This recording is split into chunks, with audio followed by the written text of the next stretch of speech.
All right, welcome to our podcast for today. And today it's an honor to have Mr. Leon Joshua, who is a former head of learning and also an expert in the industry of training and development.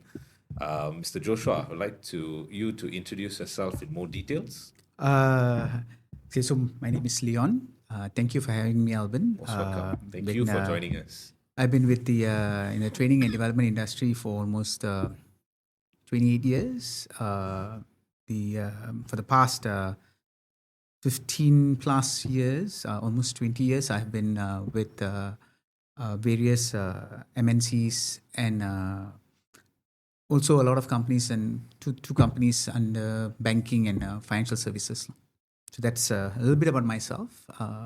Been heading the training department of MNC, insurance-based MNC, for the past 8 years until early August this year. So you have served as head of training and development in an MNC company. Right. What makes an impactful training, or how do you maximize the outcome of a training program?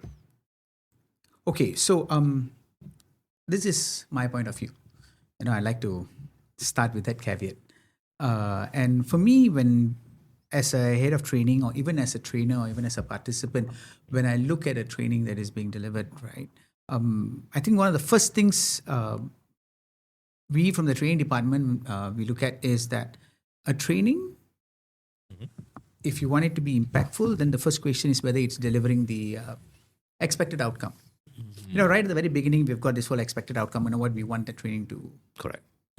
Deliver, what it should tell. So, expected outcome delivered or not. Easiest. How do we know? Participants come in, when they leave, if they can do what they're supposed to do after training, then outcome is delivered. All right. Right? But it's not just whether they can do it at that particular point in time. Can the participants continue to apply what they have learned or not? You all do a training, right? Let's say when you come and you conduct a training for us and you said, okay, this is about being able to deliver skill A, B, C, right? So in class, they demonstrate, we do a lot of activities, we say, okay, you can do this, you can do that, well, that's fine. But the moment they leave the classroom or that learning environment and they go out into the real world, everything just drops. And then can they continue to apply? Correct. Right? And we all know, if you have been involved in training and development, you know that whatever they learn in class, by the time they leave the classroom, a good 20 to 30% at least is lost. Correct. Right? So that comes to the third part, where can the participants or do the participants have access to continuous coaching and some kind of help, continuity in that learning process. Right. As a trainer, as a training provider, is that made available? We're not talking about perpetually, but at least to for a certain period of time, so that they can actually sort of enhance their skills. That's right. These are some of the things that we look at, to see if it's impactful. And of course, again, maximize, because you want more value for money. That's right. Now, speaking of enhancing skills, right? So what do you think, in your opinion, is the best method or approach to ensure that a participant is able to transform after the training, or even to enhance their competency? What is the best approach, or what is the best method, in your opinion? So, one of the first things I learned when I joined this company, financial services company, is that if you're looking at driving an individual's competency up, they say 4 key elements are involved. All right. I believe this was coined by the insurance industry. 4 key elements. We call it cash, K-A-S-H, not C-A-S-H. We used to say, you need cash to make cash. K-A-S-H. Knowledge, first one. You must know what you need to do. No. At a theoretical level, you need to understand, right? You need to know, right? Then you need to have the A, which stands for attitude. Attitude, all right. You must have the right attitude. Okay. Knowing alone, right, Yeah. it's not good enough. Not good You enough. must have that attitude Right. that this is something that you want to do, Okay. right? Then you must have the skill sets required. Hmm. Okay. And ultimately, once you have the three things, knowledge, attitude, and skills, you also need the habits to go with it. That means consistently doing it. This competency is all about repetition. Correct. You keep doing it. So I'll give you a simple example. Okay. And something I think a lot of people can relate with is frying an egg. If you want to fry an egg, Mm-hmm. right, you can look at a, what do you call, a recipe Okay. that tells you how to fry an egg. Okay. What are the things you have to do? That's that knowledge, All right. right? Then you can also acquire the skill by watching YouTube videos. Now it's a lot. You don't have to actually go for cooking classes, lah. You Okay. can, you can look at the YouTube videos and all that. How to crack an egg. How to fry it right and all that. But those two are done. You can acquire yourself. You can you can acquire it from the outside. You can learn. All right. But attitude is something inside. You'd have to decide. So while you know how to fry an egg, Okay. and while you have the skills to fry an egg, you know how to use a wok, you know how to put in the oil, you know how to turn on the stove. All those skill sets you've acquired. Okay. How to set, make sure you can manage the temperature if you're using a gas stove as opposed to an electric stove. You know all that. All right. But whether you want to or not, that's where the attitude kicks in. Whether you're ready and willing to walk into the kitchen, set the thing up, set up the stove, everything, and then fry an egg, whether you want to or not. That's the attitude. Okay. But once you've already got this three done, you still need to make sure that you are consistently doing it. Because if you don't, then you may suddenly, if you're only frying an egg once every 6 months or once every year, then you will lose that skill set. You will be able to fry an egg, but you won't be able to do it right. I think across the board, it's the same thing. Absolutely. But as we move forward, nowadays, these 4 areas need to be augmented with 2 more things. Okay. One, you must have a process. If you want to fry an egg, That's right. there must be a set of guide, something for you to follow. Okay. Right? In this case, it would be a recipe. You'd have a recipe in place. But most importantly, you must have the right tools. That's right. You can have all the knowledge in the world about how to fry an egg, but your knowledge is based on certain tools. If you don't have those tools, then you'll also have a issue. So about increasing an individual's competency, you must make sure you've got the knowledge, the attitude, the skills, the habits. Okay. You must also make sure that you understand the processes in place, right? Appreciate it. Okay. And most importantly, you must have the tools available. When you have all this, then your competency will improve. Your job performance improves. Sometimes you find that the individual has the required knowledge, attitude, skills, and habits, but sometimes they don't have the processes in place. That's right. And sometimes they don't have the tools. They know what needs to be done, but they don't have the tool. Asking a person to dig a well using a spoon, not that it cannot be done, but it'll take forever. Forever. Yeah. Which can be done in a matter of 5 minutes if they are using sort of a tractor. Correct. Yeah. Well said. Well said. Thank you so much, sir. So now, I may be wrong with this rule of thumb, but please correct me if I am. There is a rule of thumb that says there is a 80-20 rule whereby 20% of people who come for any trainings will not just learn, but they will apply what they learn and they will see transformation, instant transformation happen, versus another 80% of them who would come for trainings and whether or not they apply is very subjective. So firstly, is that rule of thumb correct? And if it is, then why is it so? Why is there only 20% or 30% of people who actually learn and apply and transform, and versus the other 70 to 80% of them who don't? Okay, so my point of view, and again, this is based on my experience. But first of all, is that a right rule of thumb?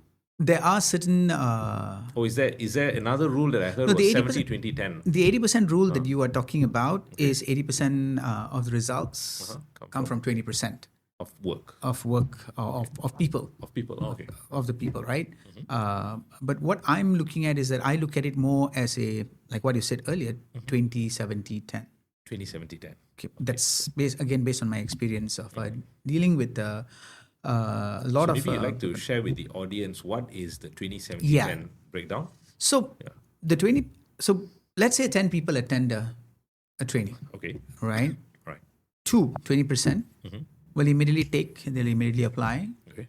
They look at the learnings, and it just registers. It just It just sinks. registers. It just sinks. So they know that they can apply it.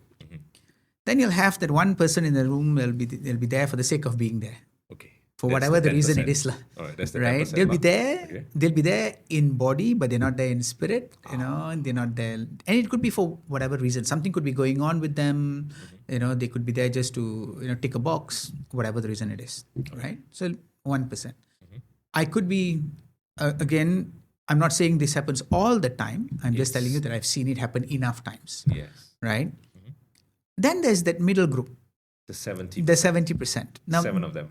the 7 of them. This 70%, they are usually individuals who need a little bit more help. Okay. Some need a little extra. Okay. Some need a lot extra. All right. So they Right. are the middle range people. It's May not or about may middle not range. transform. Again, it's not about middle range. It's always about what you're learning. Okay. If you're teaching woodworking, for example, carpentry, people who are really good with their hands will pick it up immediately.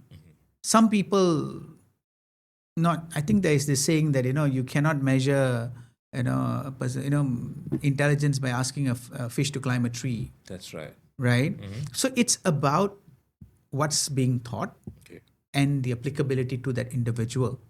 But if each a individual. group of people come for a particular training, then obviously they belong in that circle. For instance, if there is training, then the audience who's going to be coming for the sales training are obviously salespeople. Correct. So they are not anything different from them. Correct. So, but in that same group of people, there are the people who go out there, apply what they learn, they perform, they do very well, and the numbers show. And then there's another 10% of them who will just not transform no matter what True. mindset reconditioning or whatever that you do. And then, like what you just rightfully said, 70% of them, they may need additional help and additional support. They need a little bit more push. They may or may not transform. They are the ones who are sitting on the fence, correct? So why are these numbers so high? Why are these group, and I've noticed that myself, there's always 70% of them who will just be on the fence and not really produce that kind of numbers that So we based on my experience, it comes back down to one very important factor: willingness. willingness. Okay. Am I, as a participant, am I willing to be there, to learn and to apply? That willingness. Those who are in the 20% category, very high willingness. Okay. I'm very willing. So I'm here because I want to change. Want to change. I want to make this change. So I'm going to be learning it. I'm looking at this as an opportunity. Right? I'm looking at this as an opportunity. Okay. The 10%ers, they're either not willing or they are very low. The willingness is extremely low. Okay. So they don't look at this as an opportunity. They look at this as a stumbling Burden. block, something that is in their way. That's I right. could be at home doing something else, But I'm here. but I'm here instead in this, in this wasting training my time. session, and it's wasting my time. Correct. You These know? are usually the pessimists. It's not about pessimists. It's that they don't see value in what is being taught. You don't see value. Willingness comes when they see value. They don't see value, Okay. right? Maybe they've not been made to see that value, right? The 70%, they don't know. There could be a sense of confusion. I'm not sure why I'm here. Okay. I'm not sure how this is going to help me. I'm not even sure whether this can help me or not. But I'm here to see if there's something that can spark. Now, it's the role of the trainer, obviously, to make all this group understand. But if you are lucky and you happen to have a lot of people in that particular session who fall within that 20%, right? That means those who are really willing and they want to learn and they want to change. Okay. Then that minority group of, the 10%ers who are not willing, they are usually moved to the side. By default, because you as a trainer, somebody who's executing the training, your focus will have to be, and this happens in school as well. That's right. You see this everywhere where education is given. Somebody If the person is not interested in learning, there's an old saying, you can lead the horse to water, but you cannot make it drink. Correct. Right? The horse needs to be thirsty for it to be, for it to want to drink. To want to drink, that's right. Right. And that leads me to the next question. How do you increase the 20% ratio, and how do you reduce the 70% ratio or the 10% ratio? Personally, my experience, I've always focused on the 70%. Okay. See, the 20% will need your help. Okay. Right? What they need is a little bit of guidance, a little bit of push, a little bit of, a pat on the back, a pep talk every now and then. It's that encouragement they need. The 70%, they need help. Okay.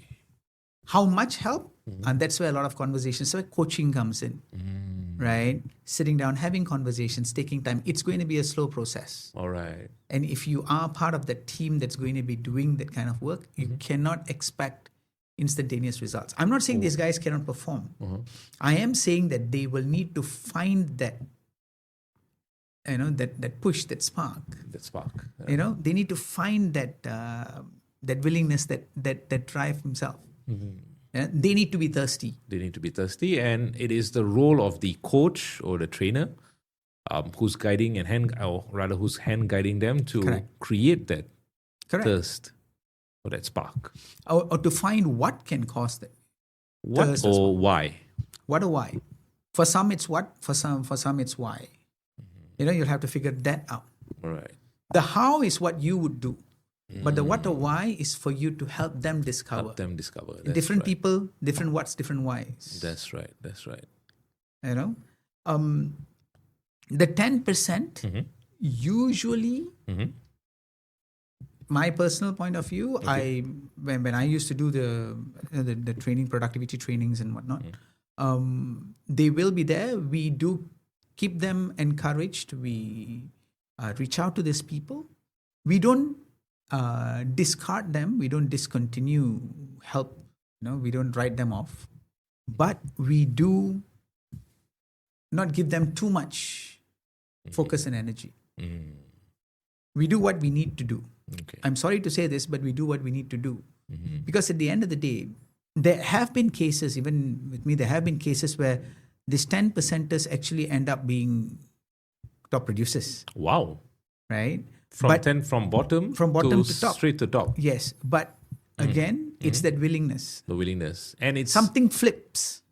I guess it's the ability of the coach to make that flip happen. Maybe a mindset reconditioning. But I think it's also when and how. When it's happening. When the training is happening at that point in time in their lives, whether there is something that they are looking, they're going through a process, there could be a mental block. It's probably an element in that training that suddenly ignited the why. And it removed that why. It was able to remove the mental block. Correct. So it could be. It could also be that they have taken what you have learned. All right. It's sitting in the back of their head. Okay. They go out there and they start doing things like sales, for example. They go out there and they start talking to a few people, and suddenly something makes sense. Right? So it's not a total write-off. But like I said, in a training, you've got a deliverable. That's right. Focus is there. It's different when you are focused on, and that's the thing that I have realized. The training is not just the role of the trainer who is training it. Okay. If you're talking from a sales perspective, the sales manager has a role to play as well. That's right. Because as a trainer, I may be looking at people, at participants who come from different sales managers. But those respective individual sales managers, they are responsible for their team. They are accountable for their team's outcome. Correct. So that they also perform a role. They also have a role to play. That's right. They've also got things that they need to be accountable for. Absolutely. Now, in your experience as head of training department, I'm pretty sure you would have, at certain point of time, outsourced certain trainings to training providers, vendors, right? What was your prerequisite, or what were the top 3 criterias that you look forward for a vendor in order to help in the selection of these vendors? Okay, so this one I'm going to be a little bit candid now, right. because it's a organization I work for, and Okay. third on the list. I'm going to work Okay. from third on the list. All right. Least important of the three is value for money. Value for money. All right. And how do you justify value for money? So value for money, if I've got two vendors, Okay. one's charging me 10,000, the other one's also charging me 10,000, I look at what they have to bring, same value for money, Okay. right? But if one is charging me 20,000, one is charging me 10,000, then I have to see what is being brought. What does the 20,000 bring? Okay. Or what does the 10,000 lack?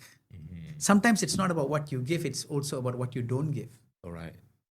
A vendor can come and tell me, I'm doing A, B, C, 1, 2, 3. Okay. Right? Another vendor can come and tell you, I'm doing 1, 2, 3, 4, 5. All right.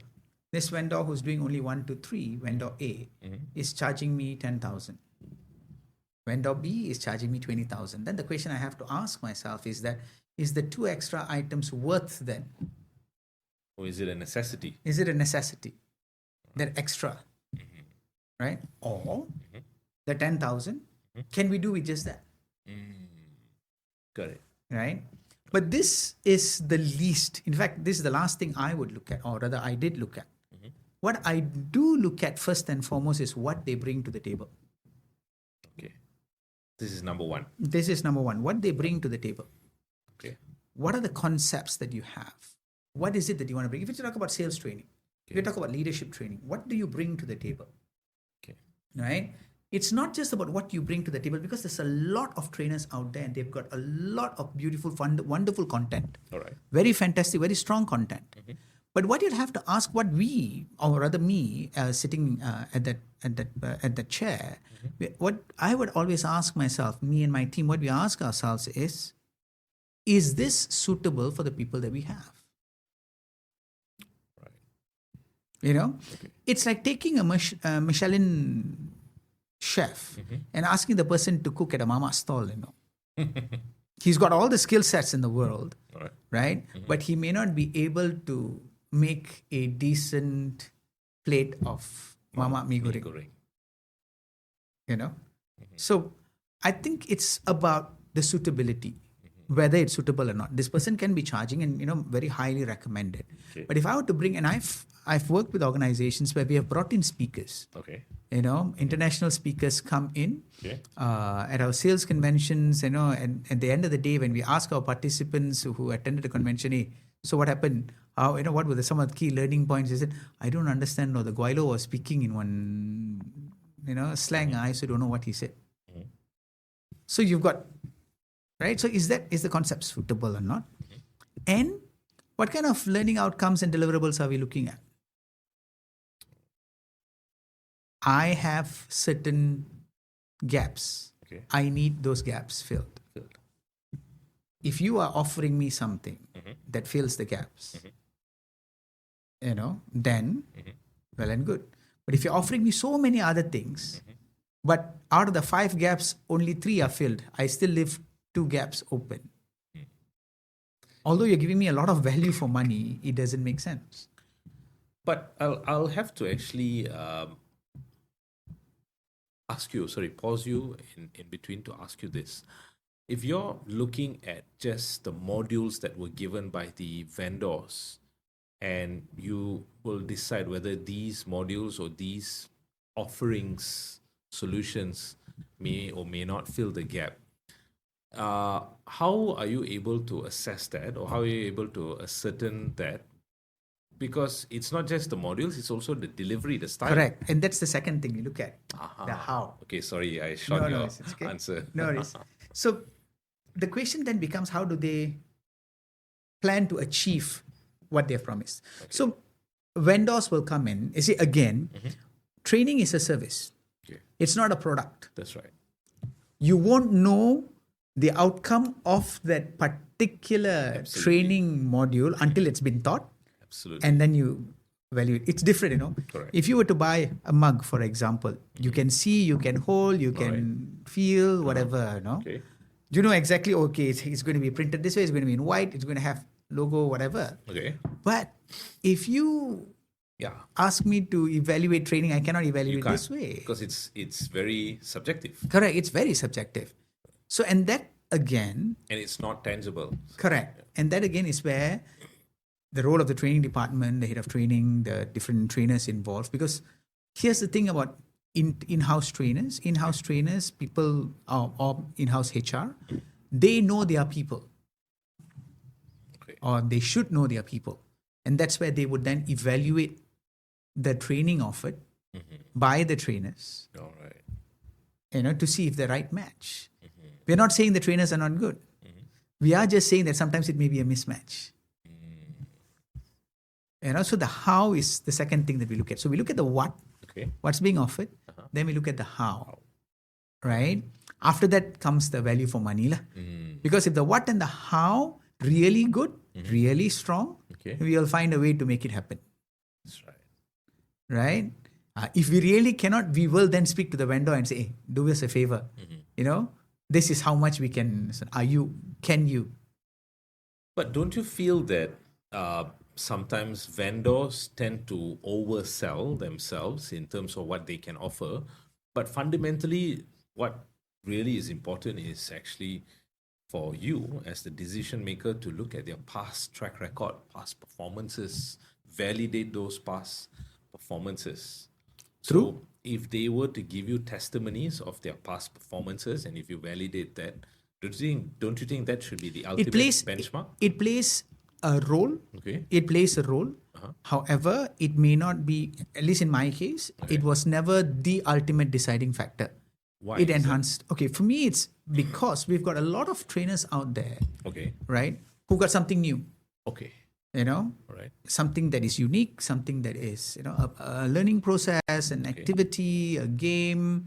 Gamification is the way to go now. All right. Because adult learners, they prefer an engaged learning environment. Correct? Yeah. So it may be a new concept, something that's not been out there in the market. Not many people have actually gone through it. Correct. So in that kind of a situation, it's very difficult for us to evaluate. Right? So again, if they have those testimonies, well and good. Because if we were to follow that, then a lot of trainers will never get a chance to be out there and Correct. And shine or demonstrate their their abilities, or Yeah. even the module for the matter. Correct. Right? But I guess it will then affect your pricing, your Yes. costing, the value for money that you're looking at. That is what you would look at. Correct. But in reality, there are a lot of training decision makers out there who don't just look at past performance. Okay. Right? That's It's not a Deciding factor. ultimate deciding Ultimate factor. deciding factor. If at the end of the day it comes back down to 3 vendors, right? They all have the same value for money. They all have, something or what that is applicable to the client, irregardless of the approach. They also have got a solid how they are going to be doing it. All right. The value for money is also about the same. Then we look at The past track the record. past. Nice. Then it makes sense. Because usually what happens is, even when we are sourcing for training, when a vendor submits an application, Okay. one of the things that we look at is, say, this person got done something before, not? Something similar to what you're looking for. Yeah, something similar. So we would have already seen, so this person has got some experience doing training. Okay. It's not like it's a new kid on the block. Right. So if it's a totally new kid on the block, then somebody has to really vouch for this person, Absolutely, yes. right? But other than that, a lot of people who are out there who they are, they are hanging on their shingles, for example, it fundamentally means that they have done something before. That's right. They've got some kind of experience. Nice. So we don't blindly make decisions. Okay. Sometimes some of us decide that we want to take a risk, and try somebody totally new. All right.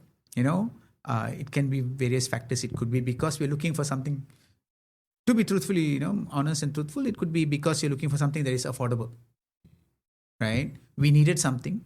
We need somebody who can at least come and, maybe plug 1 or 2 gaps. It may not be 100% plug, but I need to stop that leaking right now. That's right. Right? And in that 1 encounter or 2 encounters that we do, if the results are tremendous, then We continue. we continue. Nice. Sorry. Excuse me.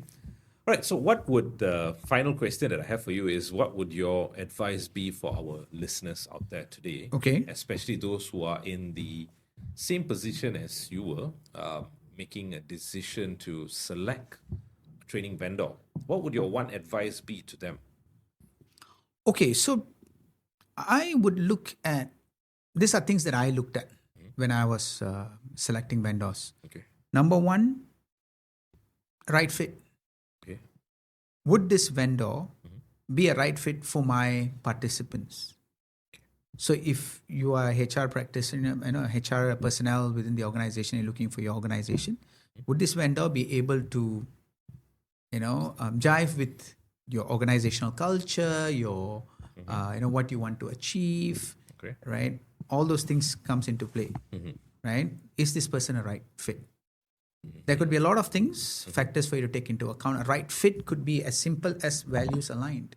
It could be as complex as, what kind of payment structure, all those things you take into account. But ultimately, right fit, right? And do they have the skills? And this is where we do a little bit of a check and see, is this person all talk? Right? Because I've seen a lot of people who come and do a fantastic presentation. But if you were to really go through, you see they've got no track record. And then becomes a question, do you want to take a risk? Some risks are worthwhile, some risks are not. It's high risk, high returns. Absolutely. That's right. Yeah. But ultimately, in the engagement, when we meet up with vendors, one of the things that we really look at is energy and passion. That's right. Do these guys bring energy and passion to that presentation? Correct. If they can't deliver or they can't channel that energy and passion even at that point of presentation, how are they going to do that on the training floor? Exactly. Yeah. I've seen, but here's the thing. There have been one or two vendors that I've met. The person who came to present, energy very high, driven. But the person who actually did the training was not the person who came in to do the presentation. Totally somebody else. It was another trainer. And then it's a different level of energy. We've had to call up the vendors themselves and said, either you come and do, or can we change this, or because this is not working. Right? Got it. That's right. We also, of course, this is all based on the fact that the individual who's coming is an SME, is a subject matter expert, like knows what they're talking about. Because I've also dealt with people where the person they sent is totally zero subject matter expert.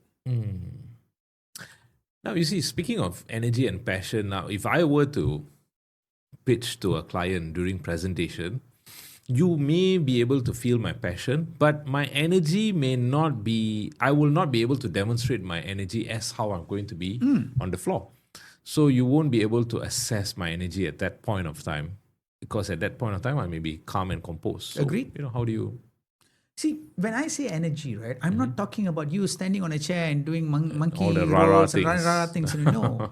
But when you speak, you would feel that energy. That energy, okay. You So would feel that, this person is really has the- passionate about. Correct. He or she Ability to is hold. there, and this person will be able to hold the attention of the audience and That's right. be able to manage that situation. Nice. That competency does shine through, Well said.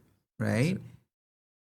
If at a pitch itself you're sitting and going like, I had not too long ago somebody came and did a pitch, right? And he was all over the place talking about, and I think it was that energy high but nervous energy. Okay. Person was totally ill And you're prepared, able to pick it up. Yeah. and everybody sitting in the room picked it up. And while the person had a solid curriculum, Okay. something really solid to give, right? And the costing was also very competitive. We decided to go another way. Because at that pitch, like I say, you got one chance to make a first impression. Right? Correct.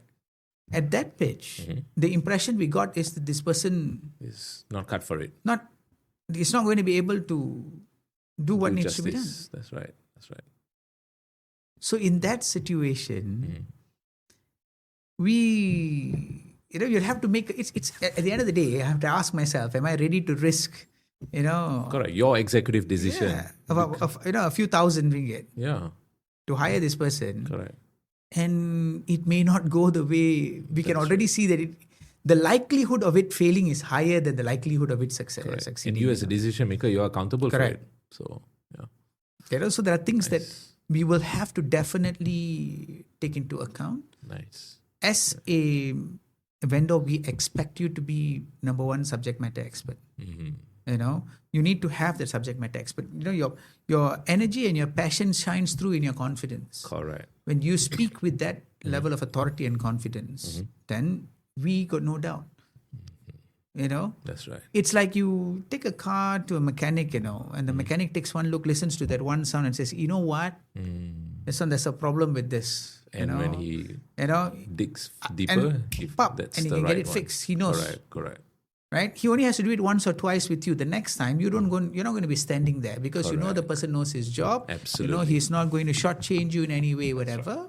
You'll drop off the car and you'll say, I'll come back in 2 days to come and collect it. Nice. You have that belief. It inspires that belief. Nice.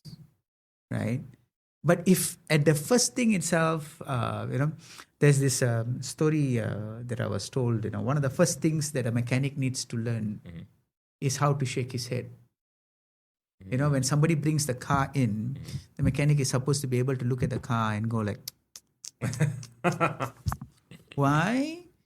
Because it's supposed to build a, sort of a narrative in the mind of the, Correct. the customer. The customer, there's something seriously wrong with it. Correct. Even if it is not, for all it could be just a loose screw, a loose nut somewhere, right?